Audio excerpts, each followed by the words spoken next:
I'm back with a weird type of video here. I'm going to be reacting to a video about one of my favorite groups. This one's about Loona. The video is called SaveLoona, exploring how companies fail their idols. And I want to make another video on this channel where I basically watch from the first Heejin teaser and music video all the way up until what we have today, to Hula Hoop, including all the teasers and all the concept videos. And just dive into the lore, because I really was a big fan of the lore and I miss the lore. And it would be really fun to do. So anyway, without further ado, let's dive right in. I'm really excited. What more can I say? On September 28th, 2021, an article was posted on a Korean news outlet called Sports World, saying that BlackBerry Creative is undergoing a financial crisis that has lit a red light on Loona's future group activities. It basically said that contractors and external staff were going unpaid, and that internal staff has had their pay delayed as well. It's also noted that the hair, makeup, and clothing stylists were told to effectively stop working immediately. That's definitely not a good sign. Oh Lord. The article uses wording that implies that BBC told the staff to stop working in a quote, power abusive manner. So take that as you will. The article also details that Choose CFs and other activities are not enough to bring the company out of this financial hole. What's interesting is that the article directly states that BBC has unseasoned operation. Oh God. Usually unseasoned means inexperienced. And I guess you could say that's true if BBC is such a small company. But to me and a lot of other people, it comes off as incompetence. Like, how can you do this? Regardless, can we bring back black hair? Go on, please. When there wasn't anything from Loona that gave off the impression that something was wrong. They were posting as normal, lots of YouTube content. Oh yeah, that's true. I remember that. Street Woman Fighter. It all looked good from here. Yeah, not even to mention that there was a summer package and that the Japanese debut just came out. Exactly. I genuinely remember when all this news was coming out and seeing them still posting on Instagram and Twitter and YouTube like it was nothing. Everybody was like, oh, they're just trying to save face right now. Oh, they're trying to push it all under the rug, you know, that kind of stuff. So I'm really glad they brought that up, because it was a very weird time. It was a very strange time. Elon Musk, please buy Loona memes, thanks to his connection with Grimes, and the news I remember that, which is so funny to me. I remember that. I think the standout thing that happened during this time was definitely Loona Prayer Space. It was a Twitter space where orbits could gather and pray together for Loona's survival as a group.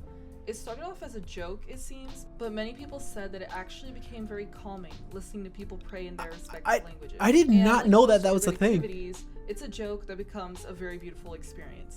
It's nice to see that no matter the circumstances, Loona succeeds in bringing people. That's wholesome but very surreal. Life together. Sports World is not a trustworthy source, but since I'm not familiar with Korean news outlets, I can't verify that. And lastly, another reason for skepticism is the tone in which the article is written. I mentioned earlier how part of the article claims that the styling staff was told to stop working in a power abusive manner. Also, what does that the article mean? Just says, according to music industry sources, which is pretty vague.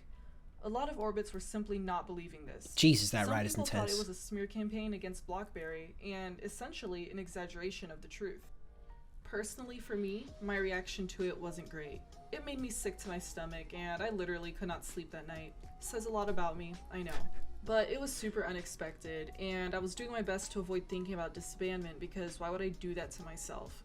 But it was really hard for me to be that was a very turbulent time reasons. For all of us. Obviously, you don't want to believe everything you see online, especially if it's an article from some random source, right? But to me, it sounded personal. It sounds like an ex-employee dishing out everything to the only news source that cared enough to pick it up. Sports World, baby. That's the case, really. That a disgruntled, and rightfully so, ex-employee laid it all out for Sports World to publish. And I just can't think of why anyone would want to slander BBC unless they had a personal thing against them. Like, they're not SM or Cube. You probably wouldn't get... A company like Sports World reporting on, like, Loona would be like... That'd be like if Apple launches a new product, like let's say a new iPhone or new Mac, and a restaurant review company reviewed it. Like, that would have nothing to do with it. Like, what does Sports World know about Loona? I mean, hey, listen, anyone can like anything. Maybe it's like this one person was a fan. I don't know, but it just doesn't make sense right now. I don't know. get any satisfaction from bringing them down unless you are one of the staff members or external contractors who didn't get their check. The time Somebody was with a so grudge. unexpected, but it read to me as believable because it's not the first time we've seen the words BBC and financial dispute together. To be fair, the lawsuit thing seemed resolved and everything was operating smoothly. Something I need to point out too really quick. I was a fan of Loona since before Chweri. I believe No. Chweri's song was out, her solo song, and that was I marathoned member 1 through 4, 1/3, so forth, Odd Eye Circle, so forth. And at the end of it all, there was reported that it all took like $9 million for that whole, like rollout, the debut rollout with all the 12 members and the units and stuff. But that's not enough to cause this turmoil, right? You hear about companies going into debt to start off. That's a normal thing. It takes companies like, 2, 4, 5 years until they're back in the positive. That was normal. And I'm hoping, and I'm sure they will. This person is a trustworthy creator. I saw their iceberg video. They really know what they're talking about. And I really hope they dish out on that more. But again, you got to understand the mindset at the time of like hearing all these financial worries and not really knowing why, because like I said, an expensive pre-debut rollout is not enough to cause this. Like it'll just take a little longer to break even. You know what I mean? Anyway. I could see how Orbitz freaked out about the last one and thought, okay, this is just like last time, not a big deal. But the claims of like not being paid is huge, so I was and am concerned.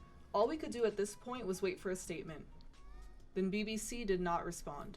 I'm not going to speak on nothing unless I'm ready to speak on that and I know what I'm speaking on before you speak. But then eventually, make a long story short, you got to know what you're speaking. Then on September 30th, 2021, Orinim, who is part of the Subbit team, posted a statement from Loona's choreographer, Faryong Kim. She basically confirmed the contents of the article and was the first person that worked with Loona to come forward. She apologizes to the rest of the choreo staff at the beginning of her statement. She said that she has not been paid for her work even prior to PTT. She said that she's even missing payment from 2020. That is absolutely insane to me. And she did not hold back writing this at all, she ripped them up. I'll summarize the rest of the contents, it's not a long read. But she says that people expect to hear an amount that is in the hundreds of thousands, but in reality, it's a small, embarrassing amount. She says that this could have been avoided if they would have just paid her on time. And what really got me is when she said that they only need to pay her when the girls do activities. And she said something to the effect of how the girls don't even do activities that often, so it's not like it's a lot of money. It seems to me that she's done with Blockberry, since she said that she wants the missing fees, including the ones for the Japanese debut, so they can, quote, wrap this up neatly. This is a huge shame and a mess. Now, okay, it's a huge shame and a mess, and the other thing is just like, Blockberry has this thing going for them. Like, that's like the 14th thing in a row I've heard. Like, they just keep digging themselves in a further hole. Do you know what I mean? Like even the way that she worded that, and the way that, like, this all could have been avoided, if you know what I mean? It's just true. Like, there's so many things that they've done that just could have been avoided. They just could have. But here we are. And that's not even a big one. Like, I mean, listen, performance and all that is huge, right? But that's not what I mean. What I mean is, like, she said it herself. It doesn't cost that much. And I know Blockberry might have this much money, this and that. Like, I even thought them dropping Hula Hoop was a weird move. Because, yeah, we hear it all the time that, venturing into Japan is a good way to bring in money because Japan fans, etc. But that's an MV, a whole MV that needed to be made. And that video is very CG intense. I'm sure if you're watching this, you've seen Hula Hoop. It's very CG heavy. That requires a budget. What are you going to do? Not pay them? Well, you need the video, so you're going to pay them. So why couldn't they pay her and everybody else? Like, their operations are not making sense. Operations and, like, you know, finances and all that. It's not adding up. And I don't know. The Sports World article mentioned This that could have been some of avoided. the staff that wasn't being paid had financial struggles of their own. Imagine being in that situation and providing your labor for free. She's also done choreography work for JYP Entertainment and appeared as the choreographer on Unnie's Slam Dunk. She was also one of the choreographers on the unit, and if you're And another thing really quick is to go with that, now she had to go on the slander campaign against Blockberry, which is like worse. If she would have just been like, oh, like, yeah, hey, my payment, you know, is delayed, unfortunately, that's one thing. But she basically was like, hey, listen, this smear campaign against Blockberry came out, and I'm here to say it's true, and this is my experience, and it's just further puts the nail in the coffin, right? Like, it all butterfly effect, no pun intended, butterfly effects into this big catastrophe. Anyway. Seeing this broke my heart. Knowing that people want to work with Loona out of love for the girls and project, but seeing hardworking people be basically volunteering when that is their career and source of income is just so heartbreaking. Speaking of which, I'm sure that, like, you know, when Lee Soo-man worked with them for their stuff, he was probably like, hey, listen, I know you're in a tough spot right now. Listen, just like all these other people, I want to work with them as well. Just, I'll write it off as a loss. Don't worry about it. Don't pay me anything. It's fine. Right? Because, like, we're talking about Lee Soo-man here, right? Like founder of SM. Like, that's not... This is the makeup and styling team. This is the person they just talked about. This is Soo-man. And no disrespect to this people, but just, like, come on, guys. If he didn't get paid, it was because he probably was like, no, it's fine. Like, I just really like this group. Like, it's fine. There's nothing wrong with criticizing someone's work. Sometimes a stylist will make a fashion choice that fans disagree with, and that's fine. But Kimin got so much hate for Loona's outfits, and how she would reuse or repurpose stage outfits and stuff like that. Like, there's no reason on this earth to go on someone's personal Instagram, who is not even a celebrity, they just do a job, and accuse them of trying to make the group look bad. And then, when they're done hating, they start demanding. But if the company doesn't have, if the company doesn't have the budget for the outfits, what is she supposed to do? That's the thing, dude. I don't know. And then, when they're done hating, they start demanding. Like, I checked recently, and there was a comment demanding her to stop giving go-on puffy sleeves and to free go-on shoulders. Like, do you really think this woman has something against go-on shoulders? Even if this was a joke, and it wasn't, I don't think that she would be able to even tell it's a joke based by how it's written and the language and cultural barrier when it comes to jokes. Like, in different places of the world, and even within communities, humor is different. And besides, I feel like a lot of K-pop fans forget that there is a whole company that has to approve of what's being done. Not saying that K-pop companies have the group's best interest in mind, because there are a lot of companies that unfortunately don't care about their artists' well-being. But at the very least, what I'm trying to say is that styling is an outward thing that everyone is gonna see. It's pointless to sabotage a group that way because it makes the stylists look bad too. I just need to say that was so fire. I remember back then when they did the I think it was for Cinema Theory, they showed all the members, and for Olivia's she was just like blacked out and like in the shadow. That was so sick. I guess this was like for that, but that was so sick. What I'm trying to say is that because she hadn't debuted yet. That everyone is gonna see. It's pointless. Or maybe not actually, because they didn't. That looks like it. Yeah. Makes the stylists look bad too. I also don't get it, since sustainable fashion is very trendy right now, and the best way to be sustainable. People were at the time. People were like, "Oh, is that Cherry's twin?" Because it looked like her in the shadow. Is that Cherry's twin? Oh my god, what if it's her? Like genuinely believing that it would be her twin, not even like a theory. Some people were like, no, sustainable fashion is very trendy right now, and the best way to be sustainable is to reuse what you already have. That's true. And I remember that she even added custom details to their outfits by hand. I love Mono Tree, by the way. Unseasoned operation was one of the phrases used in the article. That sounds very familiar. Unseasoned operations. It always seems like BBC does things in the most convoluted way possible. Naturally, a lot of people think of the sheer number of unreleased content that never reached our hands.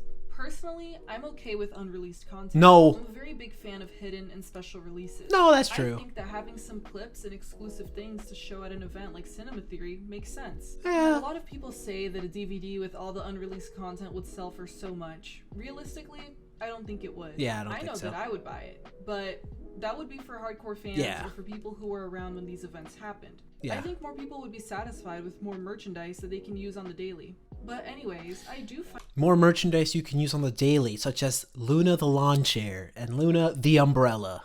I find it really odd to create the butterfly choreography version, for example, and not release it. Yeah. They already had the set and location ready, so I don't really What see a why waste you of would a hold on set, to the it guy like said. that. Additionally, creating a music video is allegedly the most expensive part of Oh, producing yeah. a K-pop group, aside from their debut, of course. And No. Loona Oh, is yeah. the most expensive pre-debut project in history. Yes. Now, do I think anything could have avoided this?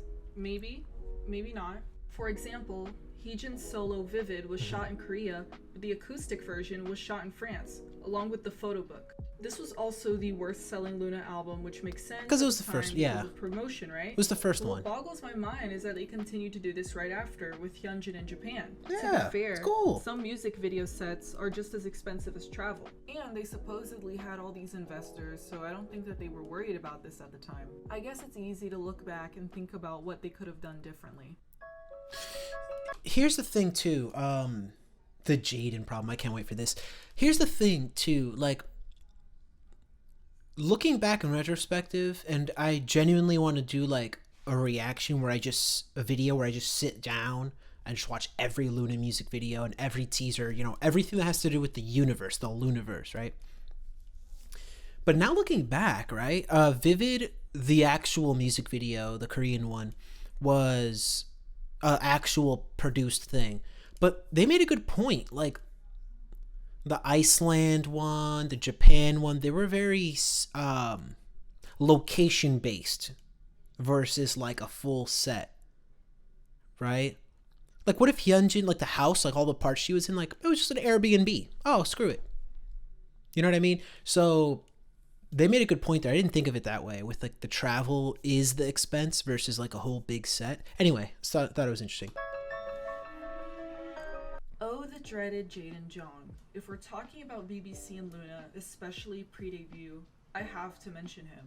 I did a lot of reading of interviews with him. Yeah, I did a lot and of reading there's some too things that before need this. To be cleared up. Yeah. While I don't really He is like not the or villain, care for guys. the guy, seeing people blame him for this Yeah. instead of like the executives and CEO makes no sense. Got it. And we can't have Nailed a good it. discussion if we're blaming the wrong people and bringing him up where it's unnecessary.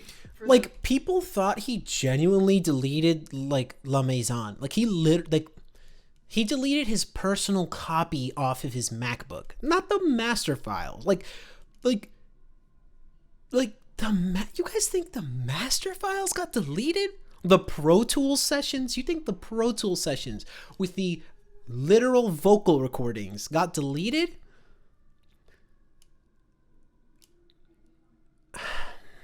those who don't know, Jaden Jong was Loona's creative director from 2016 to 2019. And the last era he worked with Loona was the Butterfly era. He also acted as A&R, which stands for Artist and Repertoire. So essentially, he chose a lot of the songs that Loona would be using, as well as writing some of the lyrics and producing as well. And of course, he created the Loonaverse. Some people on Twitter are blaming him for this despite being long gone from BBC. And I don't mean the joke like, oh, let's blame Jaden for everything bad that happens. I mean that people are unironically blaming him for stuff in the year of 2021. The real issue here, and I'm gonna call it the Jaden problem, is that he was used as the company's face, for lack of a better word. Was he? Usually, other K-pop fans pin issues on the CEO or even the founder of a company because they can actually Wait, who see the them. hell Pin was issues that? on the CEO whatever. or even the founder of a company because they can actually see them. I don't think we've ever seen Kim Sonhee's face. I think some orbits don't even know who she is, which Not at I all. don't think is a good thing. It's not good to be unable to see who it is at the top. Jaden might have had a prominent position. But the thing is that I am so sorry, Loonavlog, but I have to disagree with this. Only reason is because you got to remember that JYP was a successful artist before he made his company. YG was a successful artist before he made his company, and SM was a successful artist before he made his company.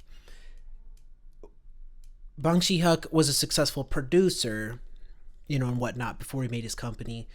And he was kind of the face, but not really. But yeah, he was. You know what I mean? Whatever. The point is that if this was just like a random executive entrepreneur who was like, I'm gonna make a company under, whatever.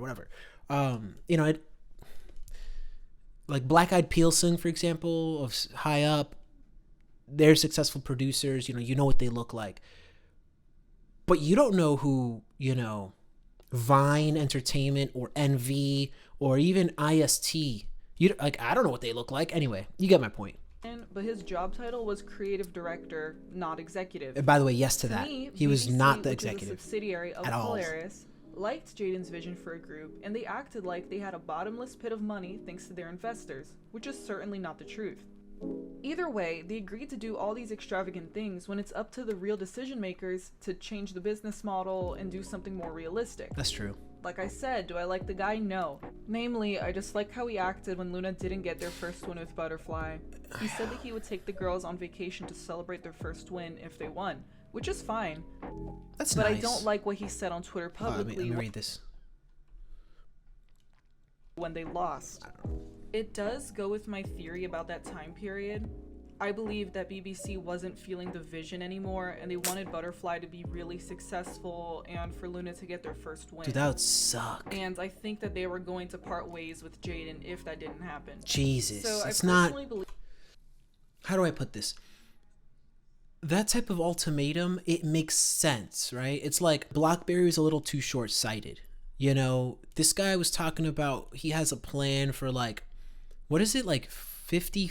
He had the Loonaverse lore planned out for 50 albums or something like that. And if you count the singles and all that, we were already at 20 something anyway. So, my point is his vision was a little big, yes. But I think that rather than firing him, if that's what happened, obviously we don't know the truth yet. They could have had him take more of a back seat. Hey, create the lore and be a creative director for the music videos so that the story comes across, but you can't be A&R anymore. Because maybe no, I don't know. I was gonna say maybe his song choices weren't good enough to sell a lot. Because the videos were fantastic, right? But the point I'm trying to make is, again, it was just too cut off. It was too sudden. I don't really know how to really word that. I was cut off here. This is in reference to when Jaden said he wanted to make a mysterious girl. Yeah. I actually like this. Group thing being taken out of context. What he meant is that he wanted to create a group that is more like the idols of the 80s and 90s. But they were more known for their art instead of being the product themselves. Yeah, I agree with that, And then people will say that he is the reason why Lovelyz flopped when they have more domestic popularity than international. Absolutely. The thing is, no matter how revolutionary your ideas are, you can't account for how successful they'll be. That is exactly the problem here. At the end of the day, K-pop is a business. He wanted them to get their first win so bad, which means recognition. And also, K-Con happened while he was with them. If he didn't want them to be popular, none of those would have happened. Exactly. What I'm saying is that when BBC is known to have unseasoned operation, it's just plain stupid to claim that this guy is the villain for everything. I know that's more interesting, but it's just not true. BBC is very strict, and I believe it's because the stakes are so high and they want to be seen as a very professional company that can be taken seriously. But it just comes off like they don't trust their artists, or they think that their artists will embarrass them or expose them if they're allowed to talk. But no matter where you stand, he is not the reason why an entire company has financial issues. Yeah. That's kind of what I was trying to get at, I guess. I don't know. There's product here. And this is where you end up, right here. If you can communicate this product, you can make money off the product. BBC's current CEO, Kim Sonhee, is someone that I know next to nothing about. All I know about her, aside from being the CEO of BBC, is that she's the wife of the Polaris CEO, Lee Jong-myung. I remember being fascinated that there was mostly female That's a staff conflict of and interest. female CEO a long time ago. And Sorry, that's I missed being what they said. fascinated that there was mostly female staff Yeah, and me female too. CEO a long I time loved it. ago. And that's it. So if we take a look at the family tree, BBC is a subsidiary of Polaris, Right. which used to be under Ilkwang Group, which is the arms trade manufacturer. I thought it was was founded by Gute. okay. And that is now a subsidiary of Rebite United, which was founded by Lee Jong-myung, Okay. his son. Now, Ilkwang Group is referred to on Wikipedia as a chaebol. A chaebol often consists of many diversified affiliates controlled by a person or group of persons whose power over the group often exceeds legal authority. The first known use in an English text was in 1972. That's the Wikipedia definition. Some popular chaebol companies are Samsung and LG. You'll also see them a lot in Korean pop culture, like in K-dramas. There's a lot of dramas that center around the head of a big corporation or their family. Naturally, they're heavily criticized, and it seems like a lot of scandals emerge from them. They're credited with rapidly developing the South Korean economy, but at a price. This quote from CFR.org sums up a lot of the controversy that surrounds them. Critics say that the tight-knit relationship between Seoul and the chaebol has fostered a culture of corruption, in which embezzlement, bribery, and tax evasion have become the standard. Asking for money from chaebol executives in return for political favors was considered quite normal until very recently. So now that we've established that and our key players, I think we can talk about Loona the lawsuit in a better way. Let's get it. Donuts, This is where BBC's the tea comes in. second largest shareholder and Japanese investor, sued BBC for 360 million won, which is... I got it, guys. Donuts is the Japanese investor. Donut is a circle. Japan come back. Hula hoop. Hula hoops are circles. Donuts are circles. That's why they did it. I get it now. $304,000. Basically, BBC failed to pay a lease deposit for a dance space in a contract, and they only paid 40 million won and claimed that they were out of assets and just couldn't pay. Additionally, there was the big lawsuit of 3.5 million won, which is about $2,600,000. For this one, BBC failed twice to appear in court, and it was in regards to the My Live app owned by Donuts. Part of the contract was to have all the Loona members appear on the app, but only Jaden did about 4 times. Now, here's where things what's up with that? On August 24th, 2021, Subbits translated an article that was honestly pretty easy to ignore since it didn't seem like it had any effect on Loona's activities. And I would say that at the time, for me, it was hard to understand, and I kind of scrolled right I don't even know what's going on. It reveals a lot. So, you know how Lee Jong-myung claimed he had no assets? Well, Donuts believed that he actually did, but in his wife's name, who is BBC's CEO. I could see that. It's all coming together now. Donuts sued them, insisting that they transfer the shares back into LJM's name so that he can actually pay what he owes and stop lying about it. There's a lot of talk that paints Kim Sonhee as a puppet CEO, which starts to make a lot of sense. That's so Polaris awkward. paid the 3.5 billion won lawsuit, but didn't pay the smaller court hearing, which was for 360 million. Point is, it seems like people are in 2 different camps when it comes to thinking about BBC. Either it's incompetence, or there's some sinister behavior going on. It's also often said that subsidiaries like BBC are made for tax purposes. Yes. And if something goes wrong and it all goes under, the parent companies will remain mostly unaffected. Yes. They've also that is the thing I've thought since the beginning. Like, why couldn't Loona just be under Polaris? Right? It's because this whole thing, this whole 12, 16, 18th month debut thing, and all the things thereof, and this whole creative lore vision, and this whole project, if it all went down in flames, they just write it off as a loss. They just do. Right? It's not like they're this company that is literally live or die, and then if things go bad, like, they're done. They're under several different companies, and so they could just, like, they just write it off as a loss. I don't know how else to put it. Definitely been used for money laundering purposes, or that. To accuse anybody of that. Unfortunately, most of the relevant info on LJM is from one interview he did, and it aged very badly. He said, "Unprecedented budget? We just thought, let's make great content." And I mean, this mentality is fine if you have the resources. Let's see. Depending on how we calculate, we may have spent even more, but more than the amount our thought was open to make. Yeah. You gotta remember, Ilkwang is a arms company.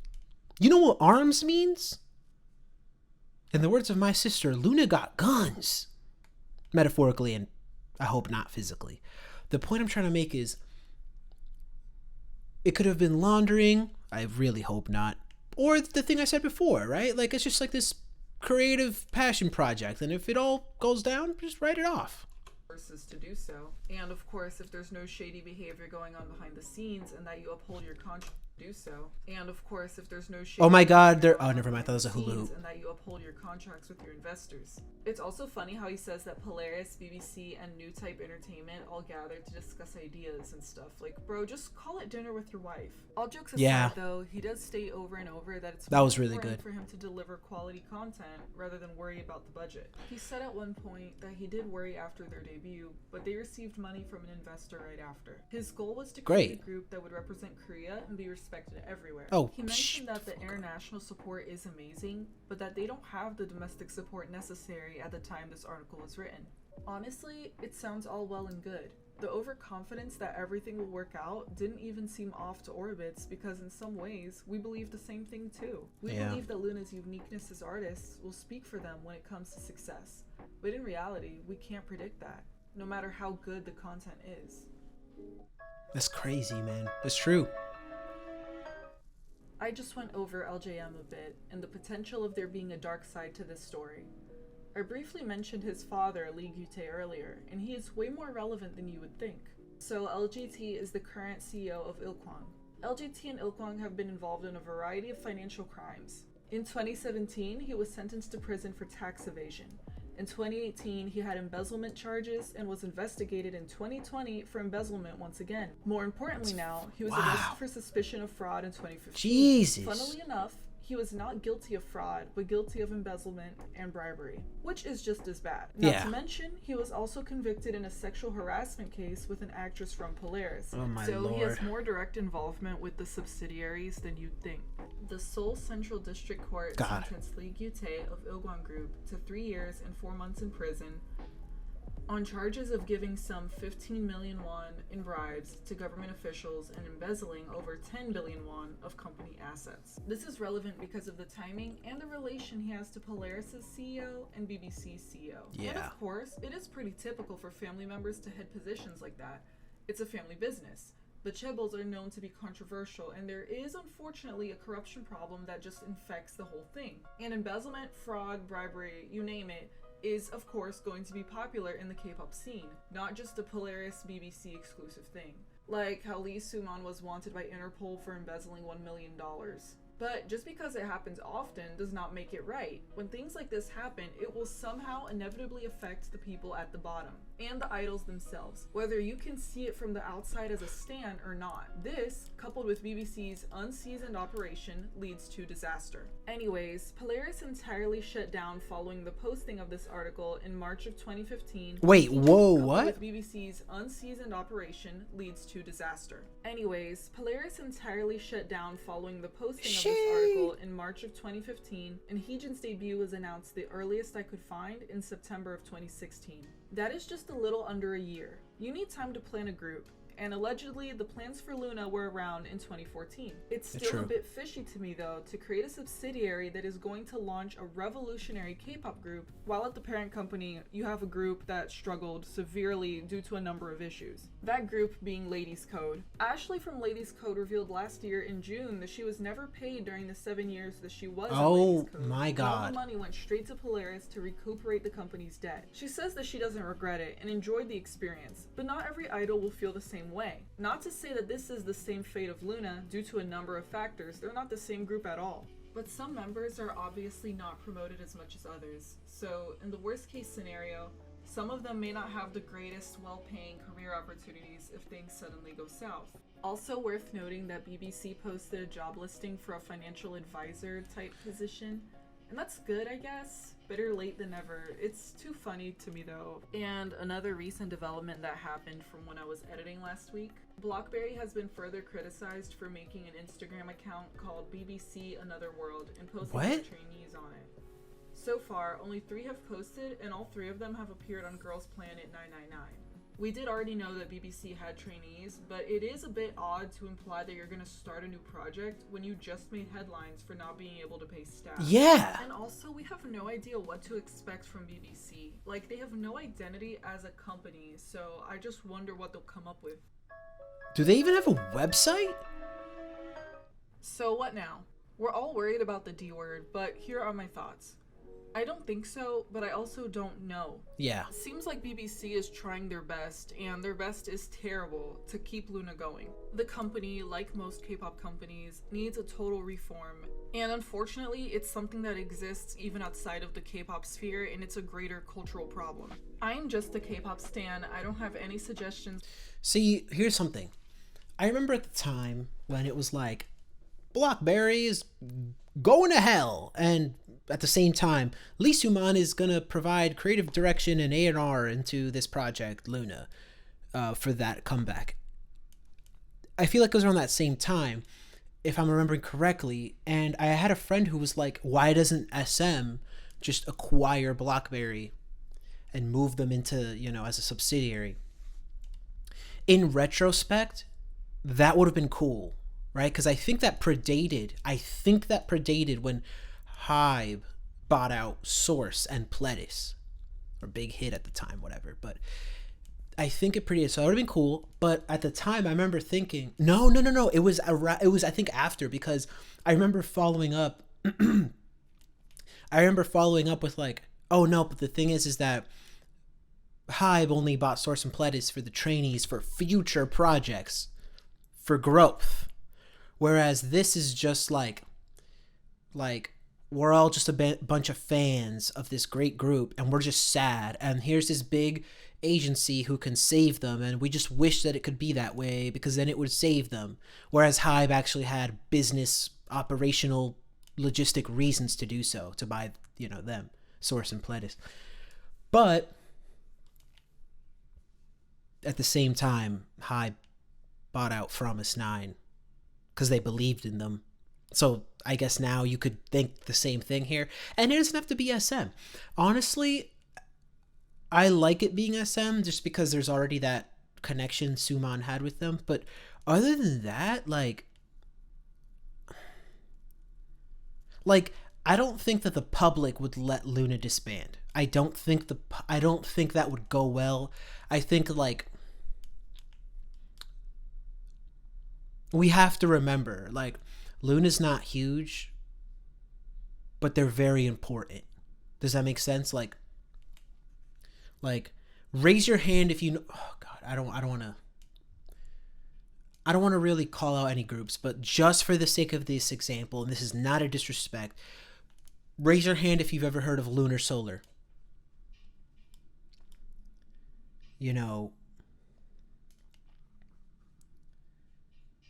Raise your hand if you actually heard Bugaboo. You know what I'm saying? Again, not a disrespect to those groups. What I'm saying is Loona's not at that level, respectfully. And when you think about the Gen 4 landscape, especially now that IZ*ONE's gone, right? I mean, we have their groups now, but the point I'm trying to make is Loona's a part of that, right? And Loona made history with the whole debut rollout and the lore stuff, right? I'm gonna keep saying this forever until something else happens to knock them off the throne. But Loona's lore was on BTS's level of lore. I was there for the whole HYYH, Wings, Prologue, all that. And I never felt that sense of artistic accomplishment after BTS until Loona. The whole aespa stuff, I love it. SMCU, love it. I'm serious, I love it. Even TXT's lore. But Loona hit different. And so, they're not just going to disband. I guess where I'm getting at is that I would rather them be bought out. If Blockberry was like, hey guys, I don't know what to do, we can't go on anymore. I think they're going to get bailed out. I think someone's going to come under and pick them up, but they're going to restructure the whole thing. For example, Pledis, horrible company. Pledis, horrible, was horrible. They were a terrible company. They were they were bad. And Hybe bought them out, restructured it, provided assistance, and they're good now. You remember Priston? What happened to Priston? That's the kind of level we're talking about here. And they got bailed out. They, Hybe bought them out. They got help and they restructured it. So all this just to say, I really, really would see BlackBerry being in shambles, and they get bought out, restructured, all the problematic staff, all the BS, all the what is it? Unseasoned operations, which I love that term. I'm going to start using that term from now on. Get out, replace them with actual competent people, and hit the ground running and start hitting home runs. I actually think that's more feasible than Loona just disbanding and being forgotten 100%. For this, there is the chance that there aren't bad things going on behind the scenes, and it's really just because of the high debut costs. But there does seem to be a history Again, of not financial enough. crime and instability and reckless spending. All the Also, other Polaris stuff, has a horrible enough. reputation, as a lot of K-pop fans know. And we usually view BBC and Polaris as totally separate entities, but they're a lot more connected than you would think. Yeah. So that's an important thing to keep in mind. But I wanted this to be much more in-depth and documentary style, and it sucks that I couldn't achieve that. I don't feel like this video this video is really good. But I decided to not be a perfectionist and upload it anyway because I put so much work and time into it. Yeah. I hope you at least learned something or were entertained by this video. No, I this don't video claim is to be an really expert in good. this topic. That was a wild ride, and that was a very good video. I genuinely think that this has been a windstorm of 6 years. I don't know how BlackBerry's still afloat today. I really don't. I really don't know how BlackBerry's still afloat. Like, I don't know if it's loans. I don't know if they just somehow keep finding investors that get suckered out of their money. I mean, no, because Loona's a good group, so I guess they see the vision there. But BlackBerry's making they're just making missteps here and there. Like, I don't know. I guess the whole point I'm trying to make is somebody needs to scoop up BlackBerry from the ashes and get them to be a little bit more seasoned. Anyway, this is really fun. I wanted to experiment with this style of video where it's, commentary over content. Because frankly, some people say things way better than I can. And I'm really influenced by that style of YouTube video where it's like talking over like reaction, right? And this channel's primarily for music video reactions, but this type of stuff I think is good to upload every once in a while. Anyway, that was it. That was really good. A loonavlog. I'm happy you exist on this platform and keep getting it. Obviously, I'm going to link the original video down below, so thank you for this. Seriously.